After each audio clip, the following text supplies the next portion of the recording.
Seret. Nah, jadi nggak hanya nyereti, seret kalau nggak barokah itu.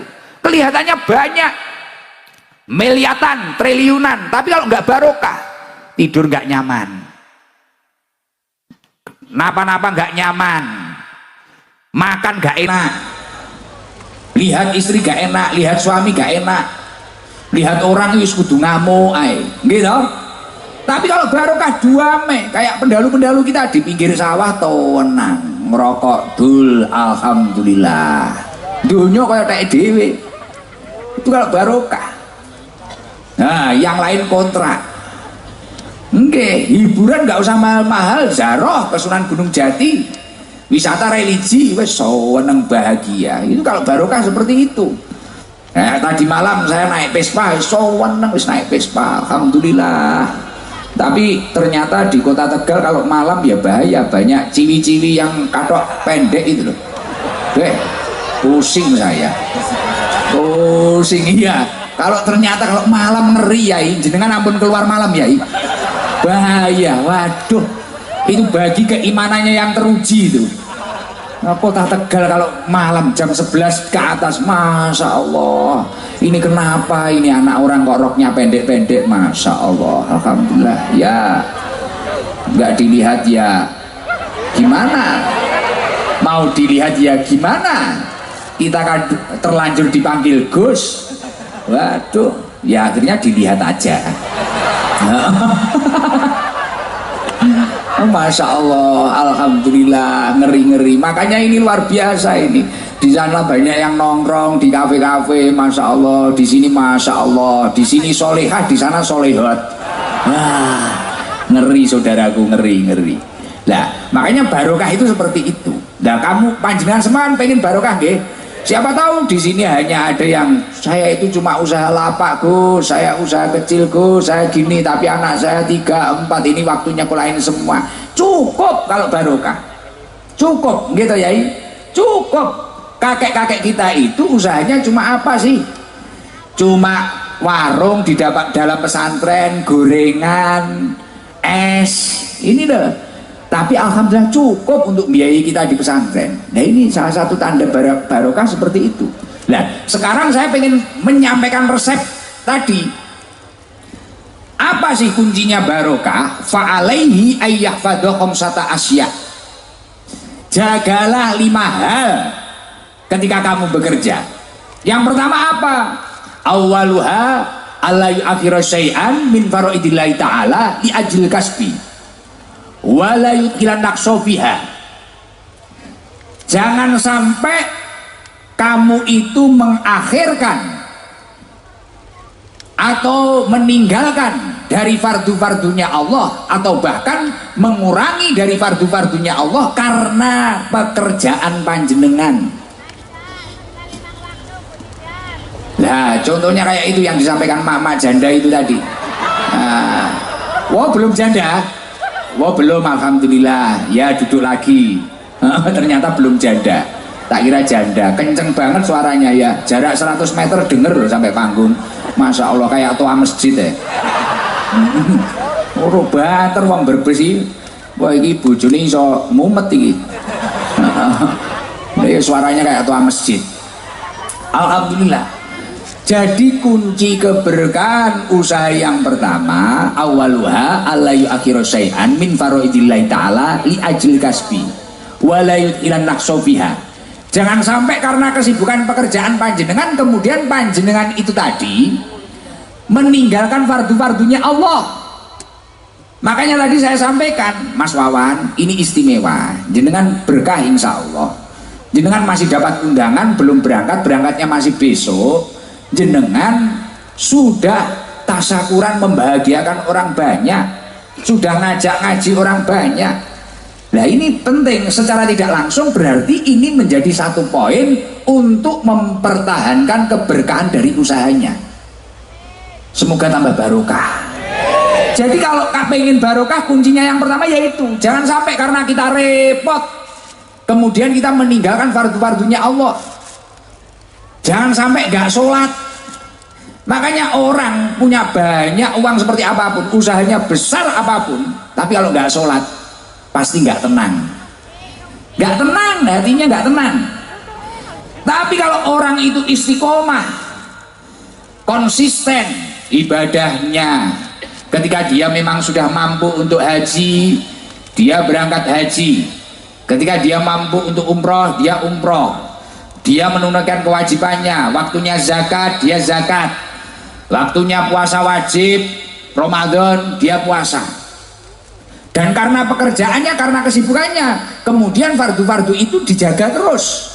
Insya Allah itu akan menjadi kunci keberkahan yang pertama. Itu harus diingat. Dan itu ternyata apa yang disampaikan di dalam kitab Tanbihul Filin ini sejalan dengan apa yang disampaikan oleh Allah Subhanahu wa taala. Di dalam surat Al-Munafikun, Allah Subhanahu wa taala menyampaikan, "Ya ayyuhalladzina amanu la tulhikum amwalukum wala auladukum an dzikrillah." Hei orang-orang yang beriman, jangan sampai hartamu, anak-anakmu ini membuat kamu lalai kepada Allah Subhanahu wa taala. Nah, ketika seseorang itu karena sibuknya hartanya, pekerjaannya, sibuknya dengan anak-anaknya, menata karir anak-anaknya, sampai enggak ibadah, sampai enggak sholat, sampai waktunya puasa, enggak puasa tapi hari raya ikut riaya, klambine anyar, sing gak melok poso, melok riyaya wonge teka. Wonge teka. Nah, kudune apa kudune? Oh, kudune ireng. Apa kopiahan wonge? Kopiah putih apa kopiah ireng? Oh, wajahe sing ireng. Nah, kalau orang itu sampai disibukkan karena hartanya, karena anak-anaknya, kemudian menanggalkan apa yang diwajibkan oleh Allah Subhanahu wa taala, wa may yaf'al dzalik fa ulaika humul khasirun. Orang tersebut masuk kategori orang yang rugi. Orang yang rugi, nggak untung. Orang nggak untung itu ya namanya orang nggak untung, ya nggak balik modal, apalagi untung, rugi. Makanya ayo kalau ingin barokah, apa yang telah diwajibkan oleh Allah lakukan semampu panjenengan. Kalau kata Imam Hasan Al-Basri, tolabud dunya la yuslih, tolabud dunya la yuslih bitarkid din. Mencari dunia atau bekerja ini tidak akan baik, tidak akan barokah ketika dia itu meninggalkan agamanya. Makanya Masya Allah Mas Wawan, setelah acara ini, setelah haji nanti, saya yakin semoga panjenengan lebih baik, lebih istiqomah, dan nanti insya Allah nanti tahun depan kalau jenengan lebih baik, lebih istiqomah, lebih jos jis, tidak hanya jos saja tapi tambahi jis, jos jis, ya dah.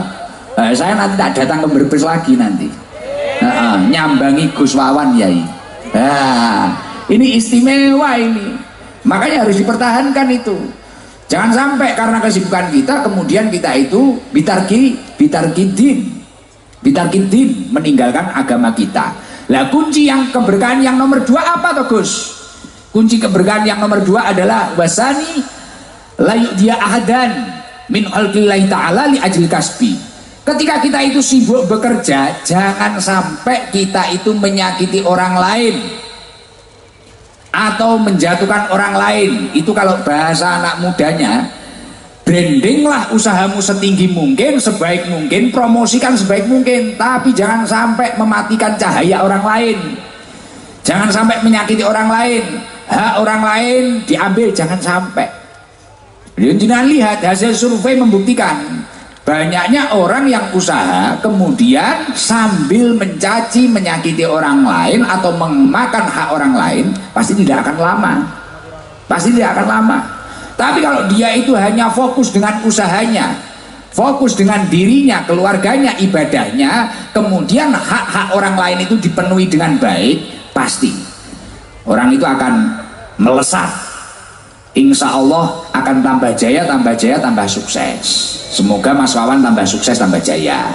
Amin Allahumma amin. Lah itu kalau dawuhnya Allah Subhanahu wa taala, wala tabakhasun nasa asya'ahum. Kita itu jangan sampai mengurangi hak-hak manusia.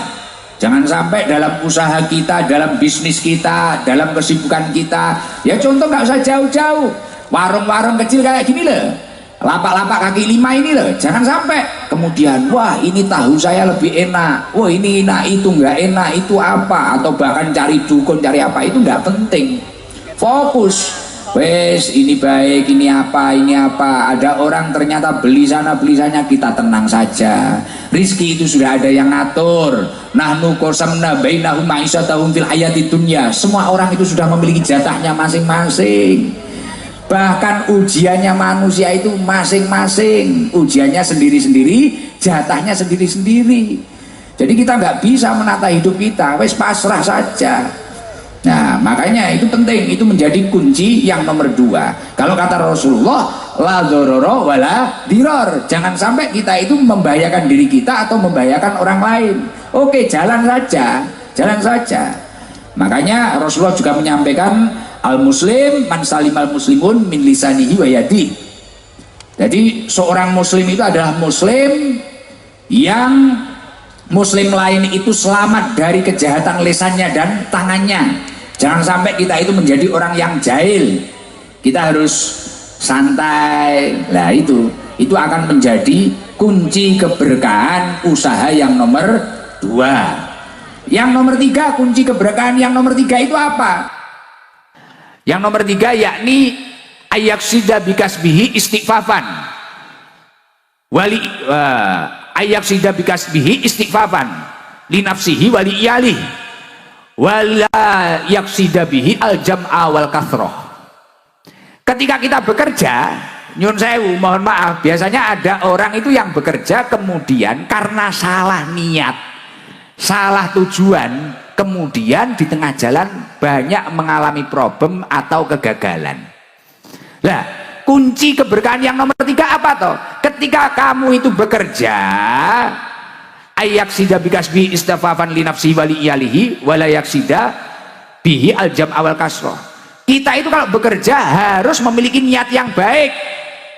Niatkanlah saya ini bekerja untuk menyelamatkan diri saya dan keluarga saya agar tidak melakukan hal yang diharamkan oleh Allah, yang dilarang oleh Allah. Kalau kata Yai Subhan tadi, agar kita itu tidak tomak mengharap pemberian orang lain. Loh iya, saya sendiri belajar seperti itu. Makanya saya ini, loh Gus Ikdam itu kegiatannya apa, pekerjaannya apa? Enggak. Kalau saya itu pekerjaannya ngaji itu bukan pekerjaan. Ngaji ini saya itu menjaga ketahanan iman saya. Karena saya ngaji ini akhirnya kan saya malu kalau maksiat. Apalagi di Brebes nggak bisa maksiat. Orang kadang terlanjur kenal, terkanjul dipanggil Gus. Masa saya kemarin habis pespanan terus karaoke itu kan ya gak pantas.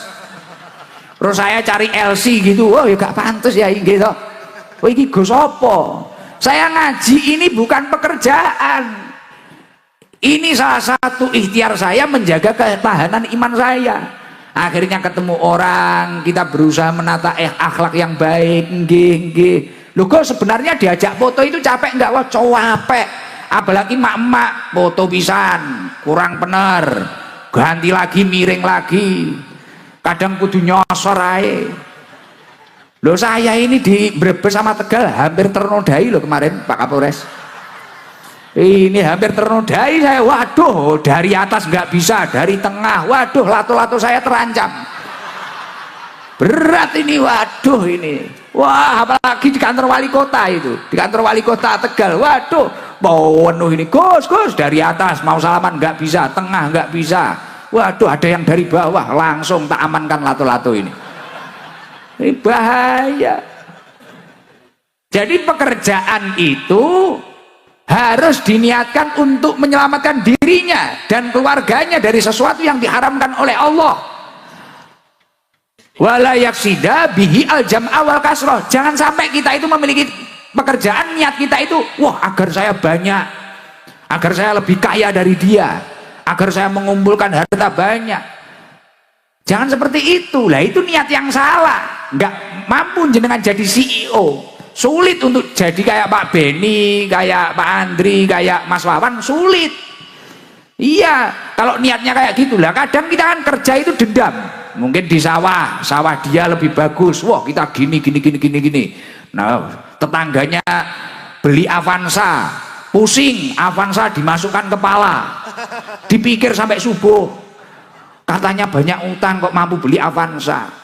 Tetangganya ngecor rumah, cor-coran dipikir masukkan kepala. Kok mampu itu dapat demit dari mana? Ada tetangganya nikahkan orang, nikahkan anaknya. Wow, lah tetangga saya itu jelek, kok mantunya cantik, mantunya tetangga dipikir. Bojone tanggane dipikir, dilebokne sirah. Lah iki apa-apa sirah kebeken Avanza, bondone tanggane, akhirnya ya wis setruk ringan. Ya dah, layamu tuwala ya wis ora bermutu ngentekne biaya. Gitu. Lah makanya kerja itu niatkan yang baik. Saya bekerja untuk menyelamatkan diri saya dan keluarga saya agar tidak melakukan sesuatu yang dilarang oleh Allah untuk bekal ibadah. Makanya di dalam Al-Quran disampaikan, ya ayyuhalladzina amanu qu anfusakum wa ahlikum naro, wahai orang-orang yang beriman, selamatkanlah dirimu dan keluargamu dari api neraka. Kita itu diperintah untuk menyelamatkan diri kita dan keluarga kita dari api neraka. Makanya saya tadi nyambung yang tadi, saya ngaji ini bukan pekerjaan. Saya di rumah itu ya izin, ini cerita sambil promosi. Saya ini sebenarnya kan kerja saya ya ini, jual sarung batik ini, Gusikdam series. Dan ternyata saya survei orang Brebes belum beli ini. Amsong ini. Iya belum beli. Wah sudah beli mak-mak. Oh iya. Jadi saya jual sarung, jual roti, jual apa, nggak kerja saya, nggak kerja. Bahkan saya bilang loh Mas Wawan, saya bilang Mas Wawan, saya itu nggak narip, gitu kan. Saya nggak narip, Gus, nanti biayanya Gus Idam berapa? Saya nggak narip, ning yo pantese. Loh, saya bilang kayak gitu ya, saya nggak narip, nggak ada nominal. Bahkan hadroh saya itu juga nggak narip. Hadroh saya juga punya pekerjaan masing-masing. Oh nggak narip saya, gitu.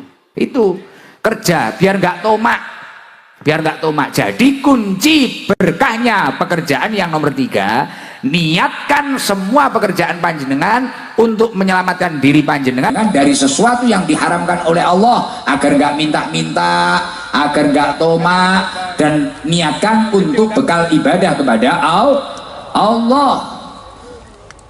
Dilanjutkan, ini masih nomor 3 loh, tadi 5 loh. Dilanjutkan apa mboten? Lanjut, nggak bulet nggih. Mohon maaf saya pakai bahasa Indonesia.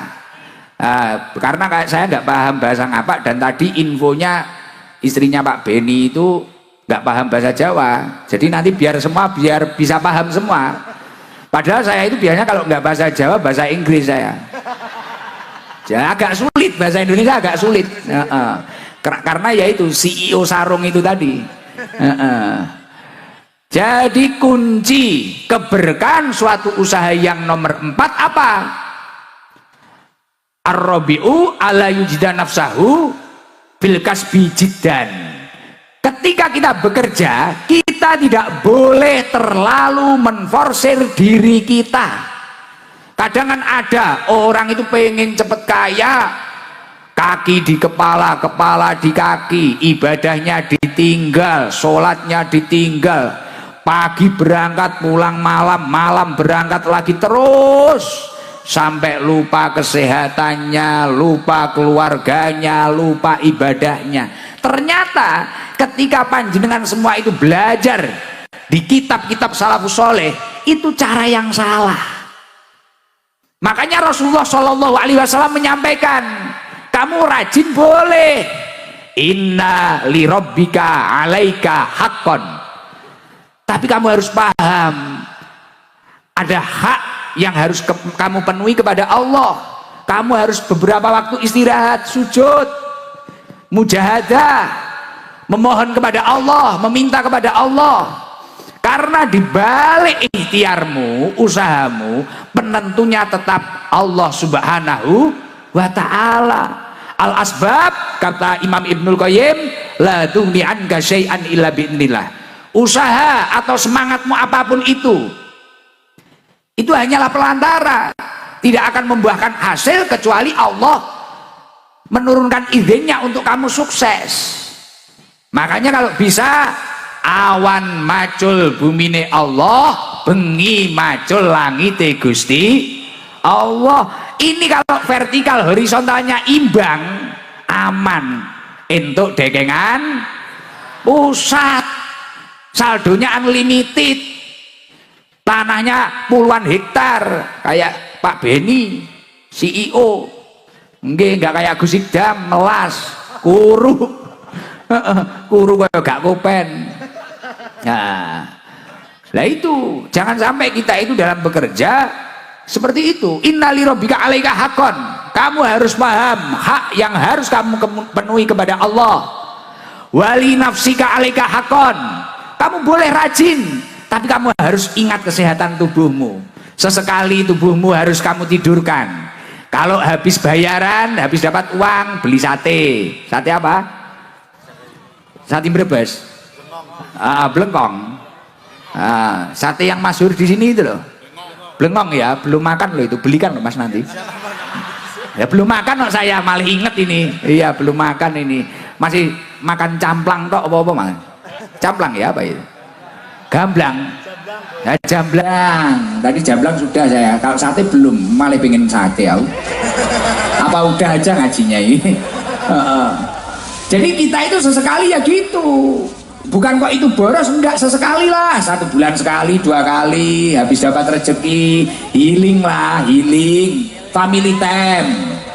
Oke, kan konsepnya kata Rasulullah 3. Inna li rabbika alaika haqqon, wali nafsika alaika haqqon. Kamu memiliki hak terhadap dirimu sendiri untuk bahagia. Wali ahlika alaika haqqon. Nomor 3. Dan kamu memiliki hak terhadap keluargamu. Sesekalilah walaupun jauh, sama anaknya video call, sama istrinya video call. Sesekalilah jalan-jalan family time, beli apa, pisang goreng, sate kingkong apa. Ya situlah, saya gak paham saya. Nah itu penting, kayak gitu, santai, fresh. Kalau dawuhnya Yai Subhan Makmun tadi, yes, kita harus bahagia biar awet muda. Bahagia, jangan sepaneng. Lo hidup itu jangan sepaneng. Makanya salah satu ulama menyampaikan, taharraku bisobri, melangkahlah dengan penuh kesabaran, sabar, gak usah kesusu. Ihtamilu bisolah, bertahanlah dengan doa-doa, memohon kepada Allah, mintalah kepada Allah. Taqawu bil iman, kuatkanlah dengan penuh keyakinan. Insya Allah kalau kamu mampu bersandar kepada Allah, sesuatu yang sulit akan dibereskan oleh orang yang memiliki hajat untuk bertasyakur atas nikmat Allah, dipanggil oleh Allah ke Baitullah beserta istrinya. Ini satu keluarga, tapi alhamdulillah malam hari ini yang bahagia 1 kabupaten atau bahkan lebih yang hadir, Masya Allah. Bahkan bisa menjadi ajang silaturahim, bisa menjadi ajang berkumpul yang mana Rasulullah menyampaikan al-jama'atur rahmah. Ketika orang itu berkumpul dalam kebaikan, rahmat Allah akan turun. Makanya tadi gerimis tadi saya yakin itu rahmatnya Allah Subhanahu wa taala. Semoga seluruhnya dapat rahmatnya Allah. Orang kalau dapat rahmatnya Allah, insya Allah punya hutang, hutangnya lunas. Punya masalah, masalahnya tuntas. Punya hajat insya Allah mudah diijabah oleh Allah. Punya penyakit insya Allah segera waras, sembuh, ketemu jodohnya obat. Amin Allahumma amin. Alhamdulillah saya seneng diundang Mas Wawan, seneng saya apa, yaitu satu orang yang berupaya, yang berikhtiar, yang bahagia banyak. Akhirnya orang Brebes ini mak-mak kan bisa lihat orang ganteng dari Blitar ini. Wah, alhamdulillah, bahkan tak lihat dari tadi HP-nya Yai semua diangkat, HP-nya diangkat semua. Lo tak inceng, tak lihat videonya orang dipijet tiba. Mulai itu, jadi cuma gini tok, nanti nyampe rumah nggak ada videonya. Jadi istimewa, alhamdulillah. Padahal ini belum berangkat, masih walimatus safar, tapi sudah tasakuran. Lah selain bentuk tasakur atas nikmat Allah, diundang oleh Allah, jadi ibaratnya Mas Wawan ini masih dapat undangan, berangkatnya belum. Tapi haji ataupun umroh itu adalah wafdullah, undangan dari Allah Subhanahu wa Ta'ala.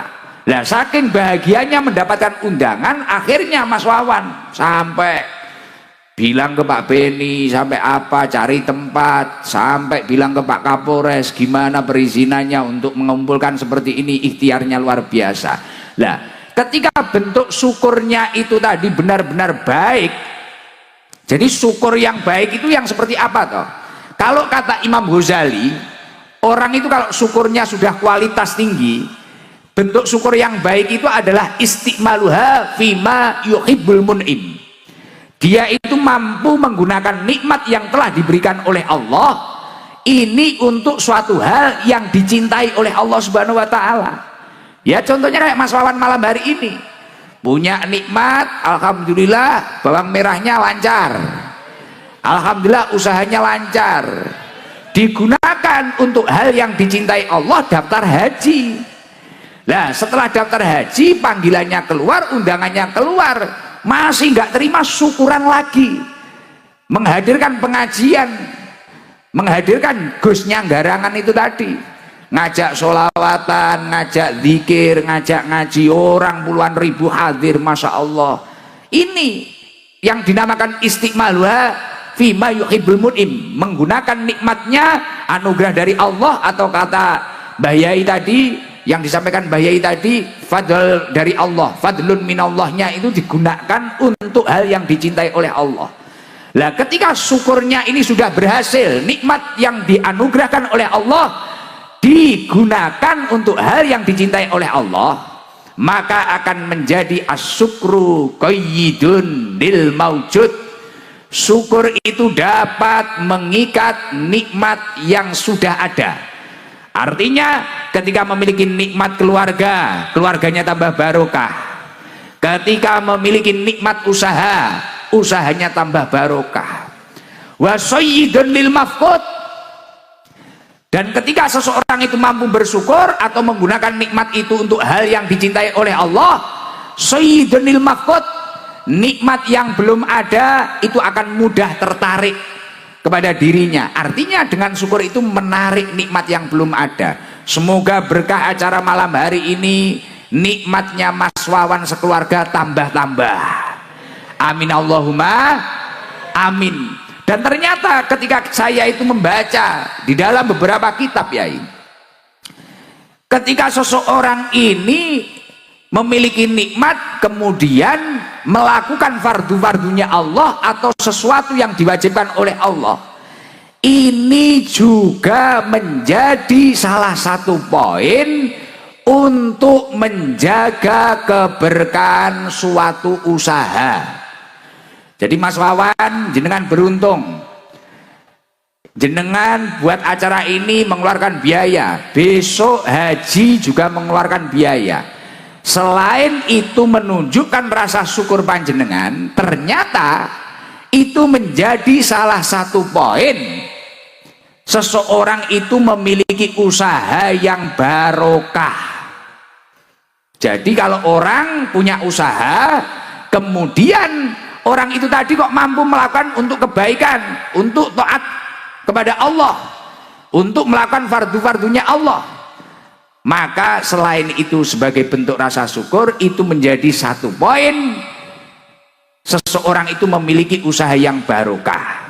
Makanya nanti jangan kaget kalau berkah acara ini berambangnya tambah lancar, usahanya tambah melesat, insya Allah dekengane pusat, didekengi Allah Subhanahu wa Ta'ala. Loh Gus, mana kitabnya apa? Di dalam kitab Tanbihul Ghafilin karya Al-Imam Abdul Lais As-Samarqandi, di situ disampaikan qala al-faqih rahimahullah, ada ulama yang faham ilmu agama,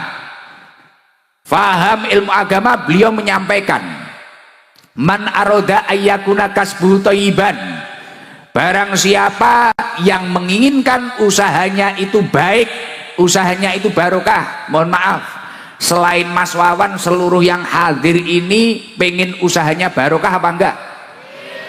Mungkin dagangnya barokah, ternaknya barokah, bertaninya barokah, pengen toh?